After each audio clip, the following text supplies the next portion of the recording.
इतरांशी नाते अधिक घट्ट करणे.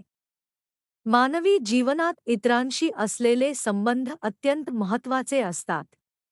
आपले आनंद, दुःख, यश आणि अपयश हे सर्व इतरांसोबत शेअर केल्यामुळे जीवन अधिक समृद्ध होते. या अध्यायात इतरांशी नाते अधिक खोल आणि दृढ कसे करावे याचा सुंदर अनुभव कथन करण्यात आला आहे. एका दुपारी लेखक दलाई लामा यांच्या सार्वजनिक व्याख्यानानंतर त्यांच्या हॉटेल सूटमध्ये भेटण्यासाठी पोहोचतो. त्यावेळी त्यांना थोडा वेळ थांबावे लागते. तोपर्यंत लेखक आपले नोट्स पाहत बसतो. त्या दरम्यान एक सुसज्ज आणि श्रीमंत मध्यमवयीन जोडपे आतून बाहेर येताना दिसते. हेच जोडपे काही दिवसांपूर्वी लेखकाला भेटले होते. त्यावेळी ते अतिशय गर्विष्ठ आणि अहंकारी वाटले होते. परंतु त्या दिवशी त्यांच्या चेहऱ्यावर एक विलक्षण बदल दिसून येतो. त्यांच्या चेहऱ्यावरचा अहंकार नाहीसा होऊन त्याऐवजी प्रेम, कोमलता आणि भावनांनी भरलेले भाव दिसतात. त्यांच्या डोळ्यातून अश्रू वाहत असतात. ते अगदी लहान मुलांसारखे निरागस आणि भावुक दिसत होते. हा बदल पाहून लेखक अचंबित होतो. दलाई लामा यांची ही खासियत होती की ते कोणत्याही व्यक्तीशी सहज आणि मनापासून नाते जोडू शकत होते. त्यांच्या साधेपणामुळे आणि प्रेमळ स्वभावामुळे लोकांच्या मनात एक सकारात्मक बदल घडत असे. प्रत्येक व्यक्ती त्यांच्याशी भेटल्यानंतर काहीतरी भावनिक अनुभव घेत असे.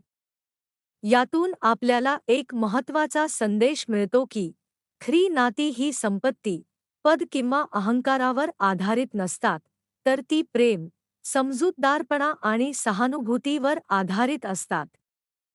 जेव्हा आपण इतरांच्या भावना समजून घेतो आणि त्यांच्याशी प्रामाणिकपणे वागतो, तेव्हा आपले संबंध अधिक दृढ आणि अर्थपूर्ण बनतात. शेवटी असे म्हणता येईल की इतरांशी नाते अधिक घट्ट करण्यासाठी आपल्याला मनापासून प्रेम करणे, समजून घेणे आणि सहानुभूती दाखवणे आवश्यक आहे.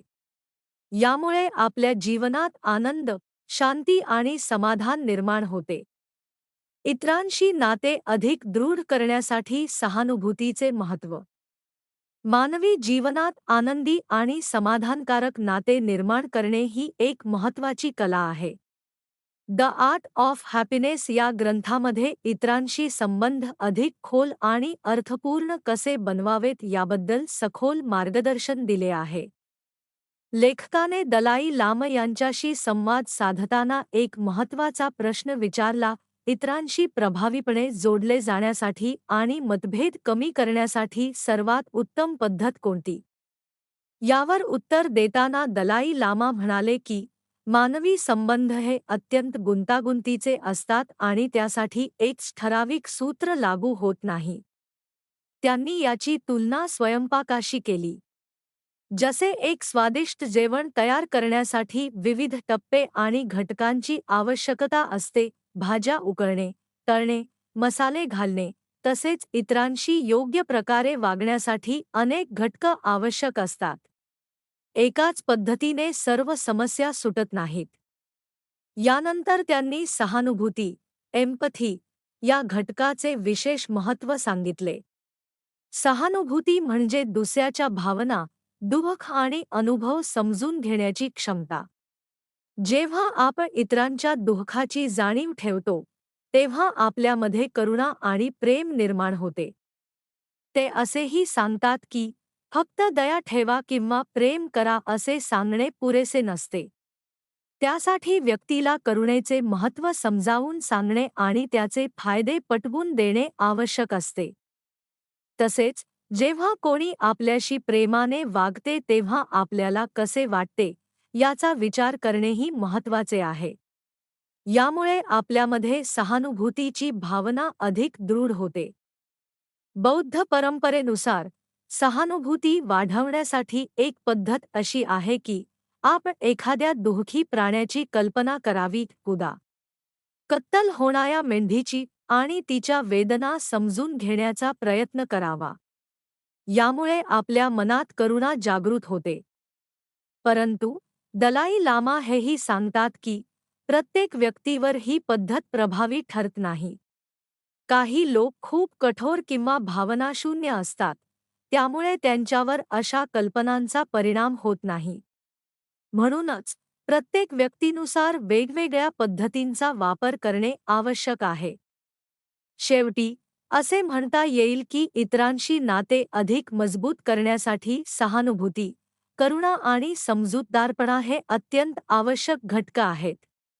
या गुणांचा विकास केल्यास आपले संबंध अधिक सुदृढ, प्रेमळ आणि आनंददायी बनू शकतात. सहानुभूतीद्वारे नाते अधिक मजबूत करणे.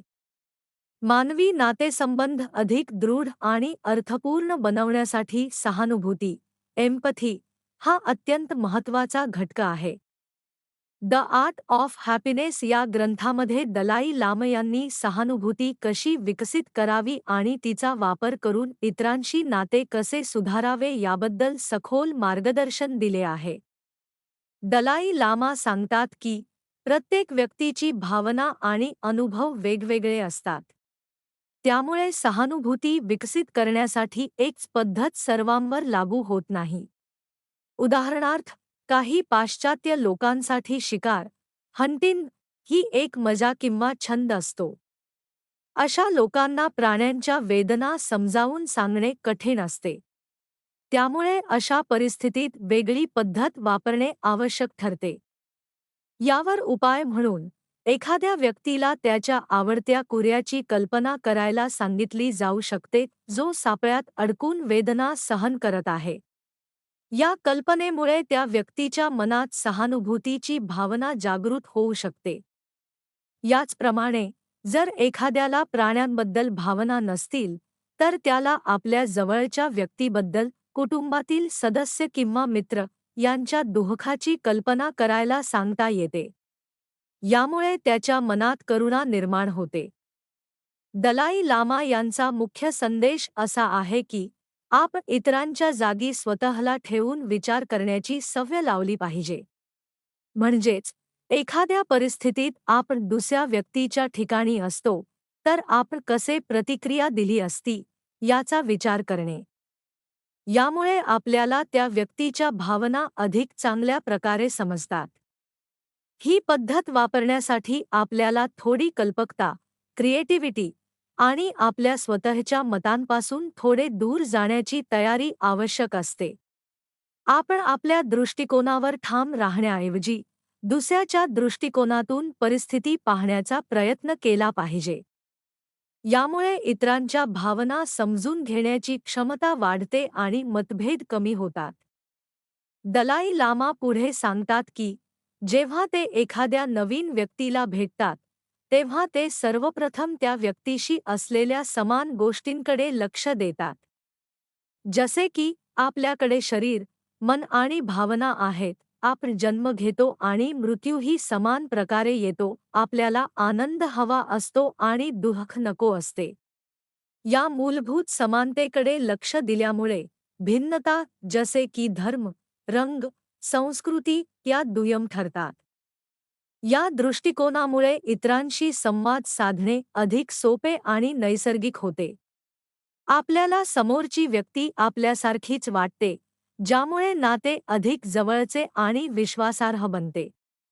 शेवटी असे म्हणता येईल की सहानुभूती, करुणा आणि समानतेची जाणीव या गोष्टींचा अंगीकार केल्यास आपण इतरांशी अधिक चांगले नाते निर्माण करू शकतो.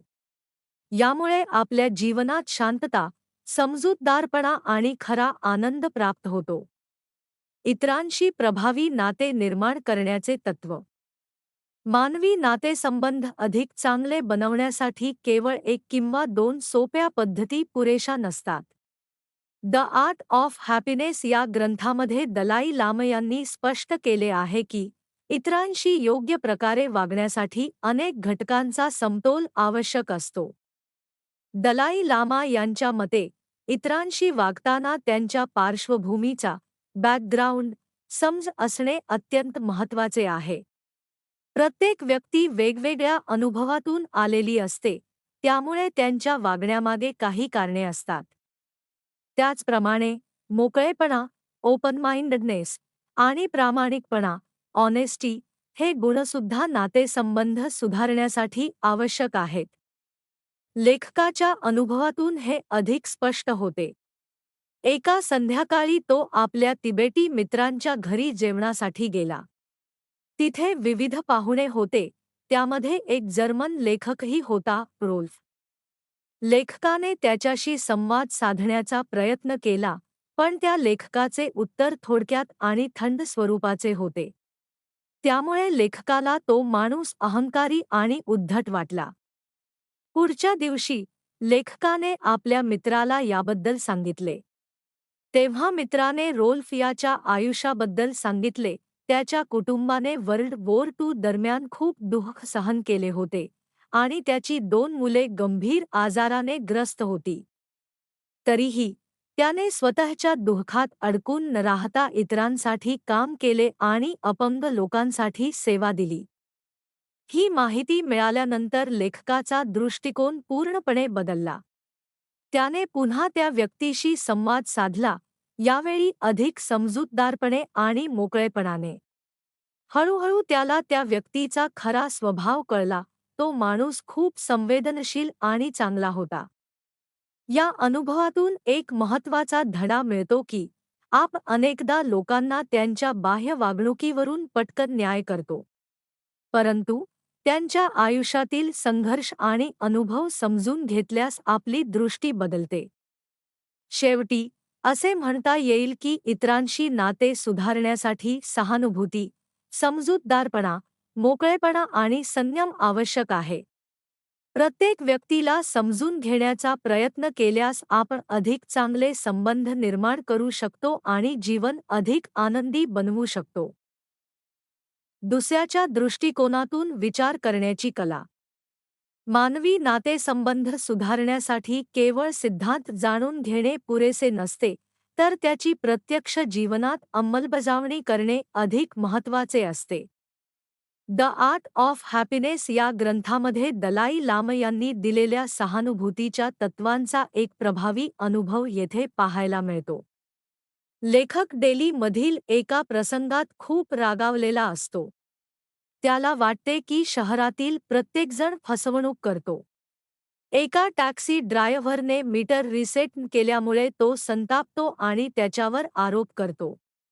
त्याचा राग इतका वाढतो की तो परिस्थितीला अतिशय मोठे रूप देतो. परंतु त्याची सहकारी मात्र शांतपणे विचार करते. ती दलाई लामा यांनी सांगितलेल्या तत्वांचा वापर करते, दुसऱ्याच्या दृष्टिकोनातून विचार करणे. ती स्वतःला त्या टॅक्सी ड्रायव्हरच्या जागी ठेवून पाहते. ती विचार करते की तो दिवसभर उष्णतेत काम करत असेल, कदाचित त्याच्या आयुष्यात अनेक अडचणी असतील आणि कदाचित त्याला असे वाटत असेल की हीच त्याच्या जगण्याची पद्धत आहे. या विचारांमुळे तिचा राग कमी होतो. ती त्या व्यक्तीच्या चुकीचे समर्थन करत नाही, पण त्याच्याबद्दल द्वेषही करत नाही. तिच्या मनात सहानुभूती निर्माण होते. हा प्रसंग लेखकासाठी एक मोठा धडा ठरतो. त्याला जाणवते की तो फक्त तत्वज्ञान ऐकत होता, पण त्याची अंमलबजावणी करत नव्हता. त्याला कळते की खरे परिवर्तन तेव्हाच होते जेव्हा आपण शिकलेल्या गोष्टी प्रत्यक्ष जीवनात वापरतो. या अध्यायाच्या शेवटी नातेसंबंधांच्या मूळ आधाराबद्दल विचार सुरू होतो. संशोधनानुसार विवाह आणि जवळचे संबंध हे आनंदाचे महत्त्वाचे स्रोत असतात. जे लोक त्यांच्या नात्यांमध्ये समाधानी असतात, ते जीवनातही अधिक आनंदी असतात. शेवटी असे म्हणता येईल की इतरांशी चांगले संबंध निर्माण करण्यासाठी सहानुभूती, समजूतदारपणा आणि दुसऱ्याच्या दृष्टिकोनातून विचार करण्याची सवय आवश्यक आहे. केवळ ज्ञान मिळवणे नव्हे, तर त्याची अंमलबजावणी करणेच ख्या आनंदाकडे नेते. नातेसंबंधांचा पाया समजून घेणे. मानवी नातेसंबंध हे आपल्या आनंदाचे एक महत्त्वाचे स्रोत आहेत. परंतु अनेक वेळा हेच नाते संघर्षाचे कारणही बनतात. द आर्ट ऑफ हॅपीनेस या ग्रंथामध्ये दलाई लामा यांनी नातेसंबंधातील संघर्ष समजून घेण्यासाठी एक महत्त्वाचा दृष्टिकोन दिला आहे. एका प्रसंगात लेखक एका तरुण जोडप्याला पाहतो. ते दिसायला आनंदी आणि प्रेमात असलेले वाटतात, पण काही क्षणांतच ते एकमेकांशी भांडायला लागतात. या घटनेतून लेखकाला प्रश्न पडतो की नात्यांमध्ये इतके संघर्ष का निर्माण होतात. यावर दलाई लामा सांगतात की कोणत्याही नात्याच्या समस्येचा विचार करताना सर्वप्रथम त्या नात्याचा मूळ पाया, बेसिस, समजून घेणे आवश्यक आहे. प्रत्येक नाते वेगळ्या आधारावर उभे असते आणि त्या आधारावरच त्याची ताकद किंवा कमकुवतपणा ठरतो. ते पुढे स्पष्ट करतात की मैत्रीचेही वेगवेगळे प्रकार असतात. काही मैत्री ही संपत्ती, पद किंवा शक्तीवर आधारित असते. अशा मैत्रीत जोपर्यंत त्या गोष्टी टिकतात, तोपर्यंतच नाते टिकते. एकदा त्या गोष्टी कमी झाल्या, की नातेसुद्धा कमकुवत होते किंवा संपते. पण दुसऱ्या प्रकारची मैत्री ही ख्या भावनांवर आधारित असते, जिथे प्रेम, आपुलकी आणि एकमेकांशी जोडलेपण असते. हीच खरी आणि टिकाऊ मैत्री असते. अशा नात्यांमध्ये बाह्य परिस्थितीचा फारसा परिणाम होत नाही. याच तत्वाचा वापर वैवाहिक नात्यांमध्येही होतो. अनेक वेळा नात्यांची सुरुवात केवळ आकर्षणावर, अट्रॅक्शन, होते.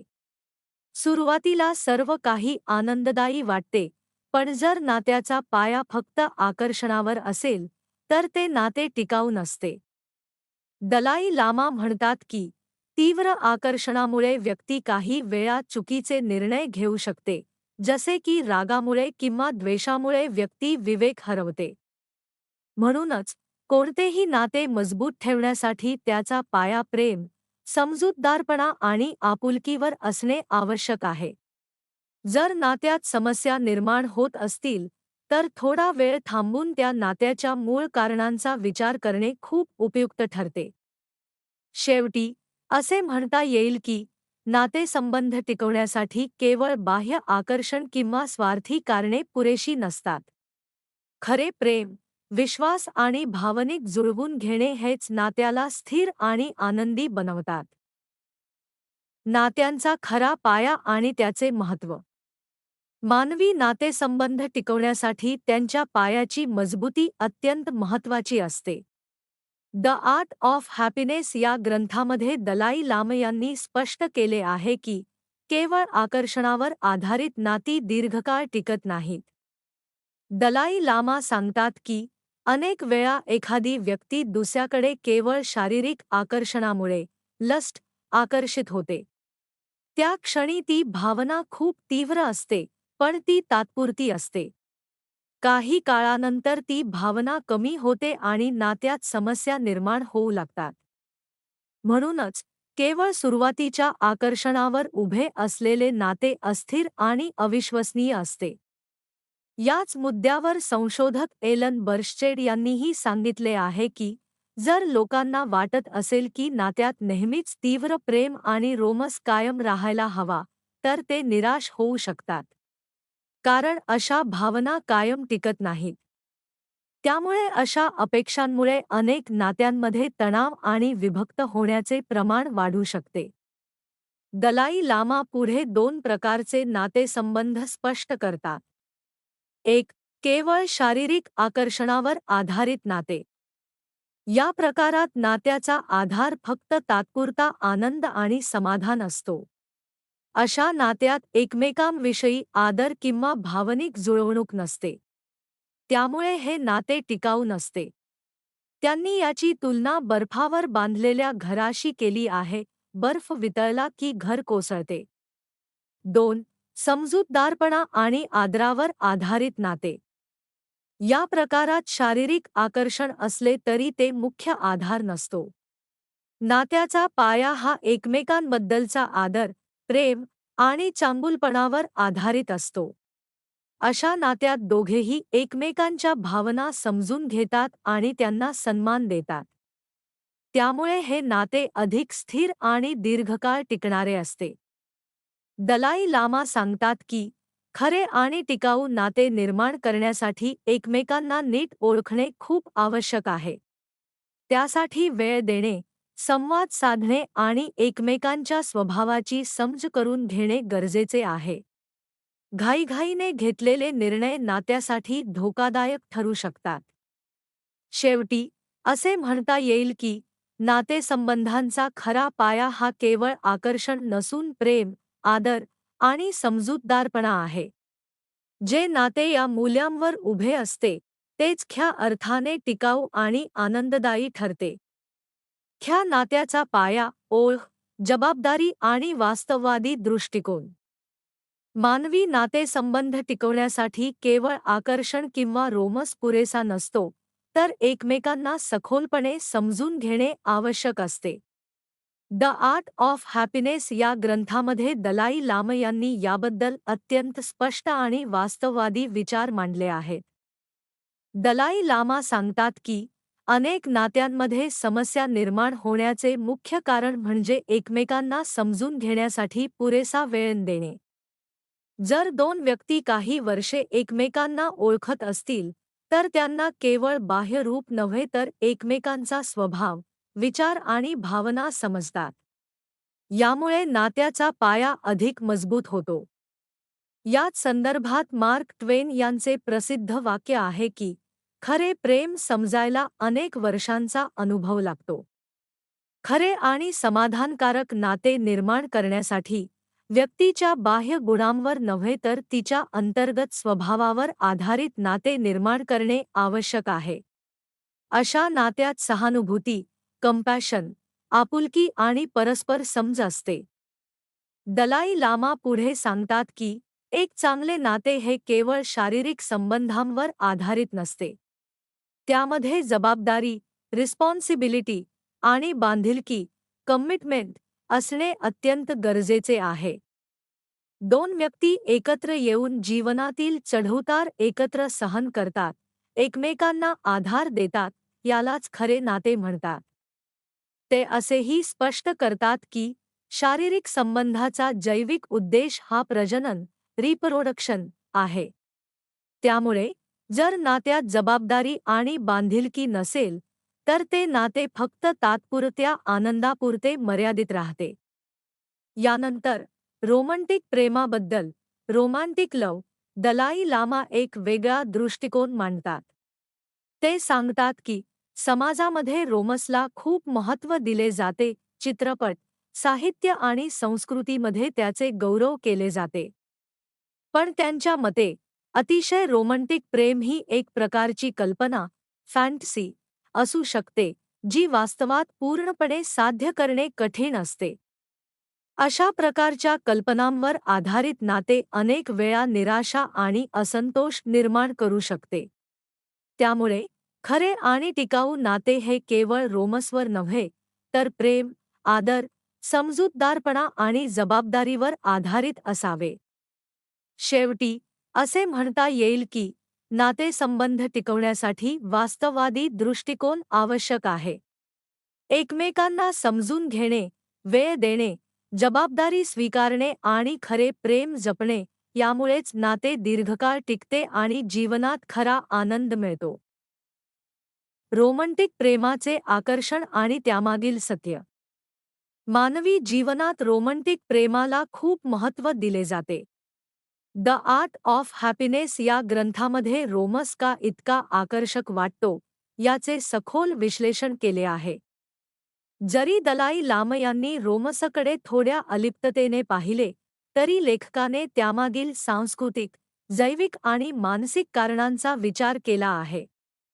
पाश्चात्य संस्कृतीत रोमँटिक प्रेमाची संकल्पना मोठ्या प्रमाणावर विकसित झाली आहे.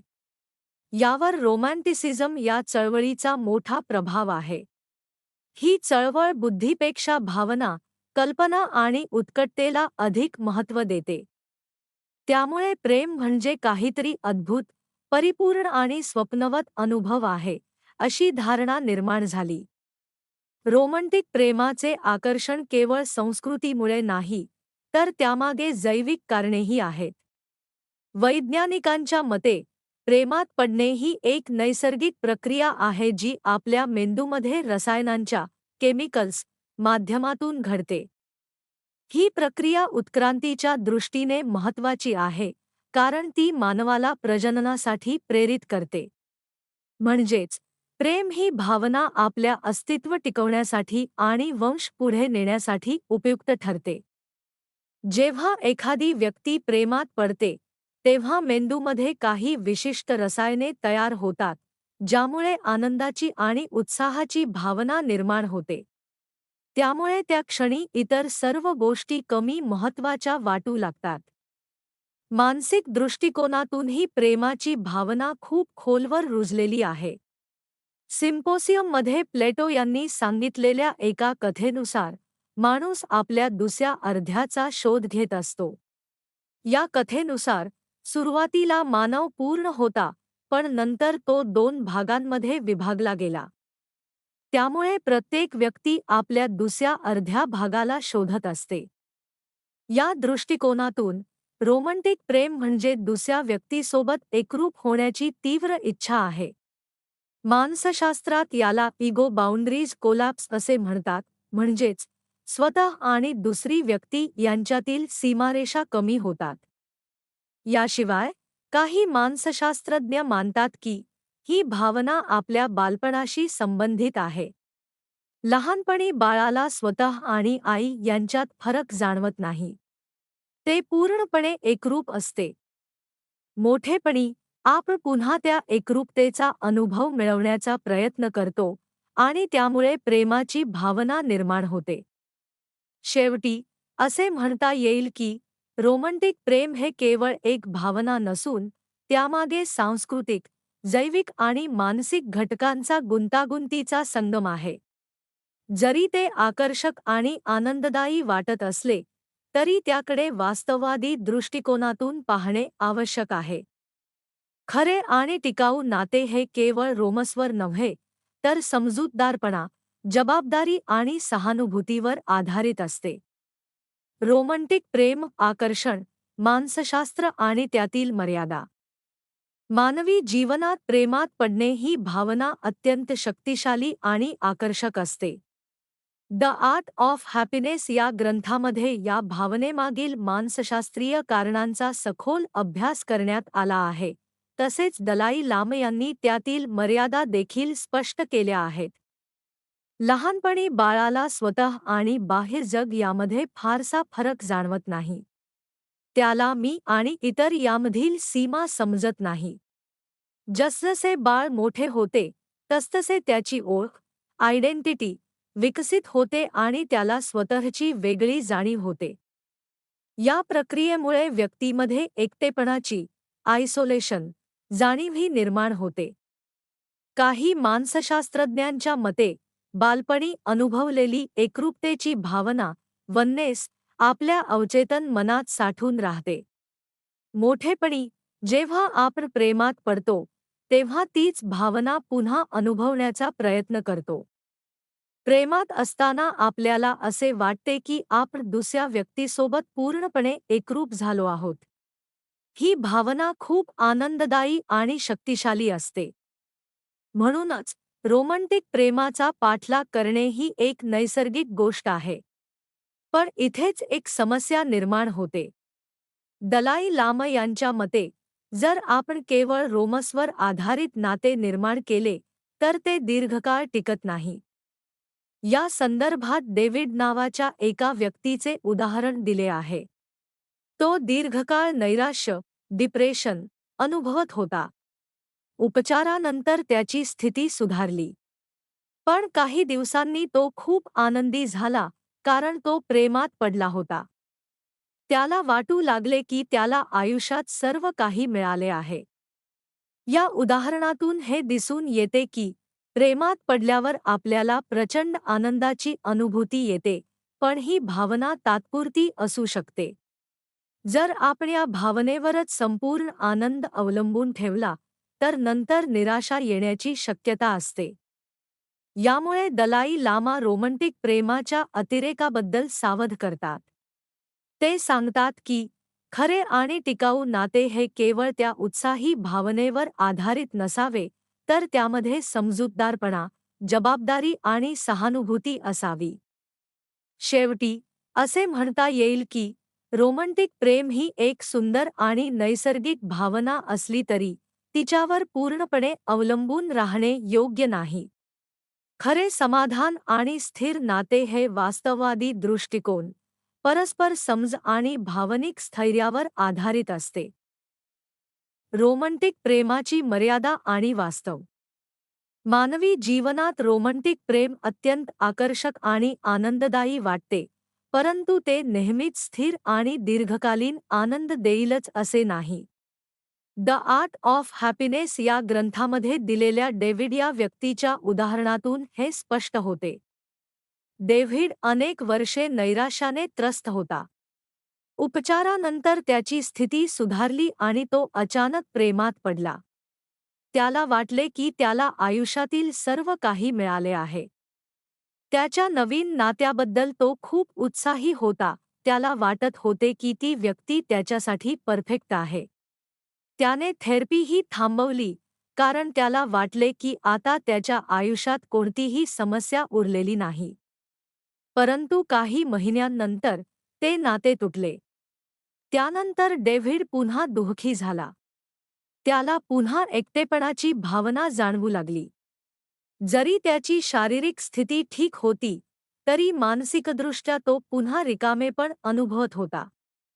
या उदाहरणातून एक महत्त्वाचा धडा मिळतो. जर आपण आपल्या आनंदाचा संपूर्ण आधार एखाद्या व्यक्तीवर किंवा नात्यावर ठेवला, तर ते नाते तुटल्यास आपले भावनिक संतुलन ढासळू शकते.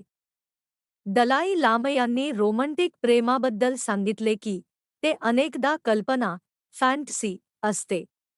सुरुवातीला ते खूप सुंदर आणि परिपूर्ण वाटते, पण प्रत्यक्षात ते तितके वास्तववादी नसते. म्हणूनच केवळ रोमन्सवर आधारित नाते दीर्घकाळ टिकत नाही. शब्दकोशातील रोमॅन्स या शब्दाच्या अर्थांमध्ये ही काल्पनिक कथा, अतिशयोक्ती, वास्तवापासून दूर अशा संज्ञांचा समावेश आहे. यावरून स्पष्ट होते की समाजाने रोमँटिक प्रेमाला जास्त महत्त्व दिले आहे, परंतु त्यामध्ये वास्तव कमी आणि कल्पना अधिक असते. याचा अर्थ असा नाही की प्रेम चुकीचे आहे, तर त्याकडे योग्य दृष्टिकोनातून पाहणे आवश्यक आहे.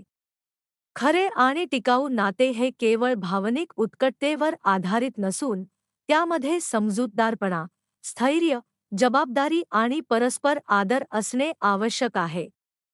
शेवटी असे म्हणता येईल की रोमँटिक प्रेम हा जीवनाचा एक सुंदर भाग आहे, पण त्यावर संपूर्ण आनंद अवलंबून ठेवणे धोकादायक ठरू शकते. खरा आनंद हा आपल्या आतून येतो आणि तो स्थिर नात्यांमधून, समजूतदारपणातून आणि वास्तव स्वीकारण्याच्या क्षमतेतून मिळतो. नात्याचा खरा पाया प्रेम, करुणा आणि परस्पर आदर. मानवी जीवनात जवळीक, क्लोजनेस आणि आत्मीयता, इंटिमेसी या गोष्टी आनंदासाठी अत्यंत महत्त्वाच्या आहेत. पण केवळ रोमँटिक प्रेमावर आधारित नाते दीर्घकाळ टिकत नाही, हे द आर्ट ऑफ हॅपीनेस या ग्रंथामध्ये स्पष्ट केले आहे. दलाई लामा यांच्या मते नात्याचा पाया मजबूत असणे अत्यावश्यक आहे. समाजात रोमन्सला खूप महत्त्व दिले जाते, पण अनेकदा त्यामध्ये कृत्रिमता, आर्टिफिशियालिटी आणि भ्रम, इल्युजन असतो. प्रसिद्ध लेखक ऑस्कर विल्ड यांनीही म्हटले आहे की प्रेमात पडताना माणूस स्वतःलाच फसवतो आणि शेवटी इतरांनाही फसवतो. यावरून हे दिसून येते की रोमँटिक प्रेम अनेकदा वास्तवापेक्षा कल्पनेवर अधिक आधारित असते. दलाई लामा सांगतात की नात्याची सुरुवात आकर्षणाने किंवा प्रेमात पडण्याच्या तीव्र भावनेने होऊ शकते. हे एक प्रकारचे बॉन्डिंग एजंट, जोडणारे घटक असते जे दोन व्यक्तींना जवळ आणते. पण हे नाते टिकवण्यासाठी केवळ ही भावना पुरेशी नसते. जसे एखादे मजबूत गोंद, एपॉक्सी तयार करण्यासाठी वेगवेगळ्या घटकांची गरज असते, तसेच नाते मजबूत करण्यासाठीही काही मूलभूत घटक आवश्यक असतात. हे घटक म्हणजे प्रेम, अफेक्शन, करुणा, कंपॅशन, परस्पर आदर, म्युच्युअल रिस्पेक्ट. जेव्हा नाते या मूल्यांवर आधारित असते, तेव्हा ते केवळ रोमंटिक नात्यापुरते मर्यादित राहत नाही, तर ते मैत्री, कुटुंब आणि इतर सर्व मानवी संबंधांमध्येही लागू होते. अशा प्रकारचे नाते अधिक खोल, अर्थपूर्ण आणि दीर्घकाळ टिकणारे असते. यात केवळ आनंदच नसतो, तर समजूतदारपणा, आधार आणि विश्वासही असतो. शेवटी असे म्हणता येईल की खरे आणि टिकाऊ नाते निर्माण करण्यासाठी केवळ भावना पुरेशा नसतात. त्यासाठी प्रेम, करुणा आणि आदर या मूल्यांचा पाया असणे आवश्यक आहे. यामुळेच आपण इतरांशी अधिक मजबूत आणि अर्थपूर्ण नाते निर्माण करू शकतो आणि ख्या आनंदाचा अनुभव घेऊ शकतो.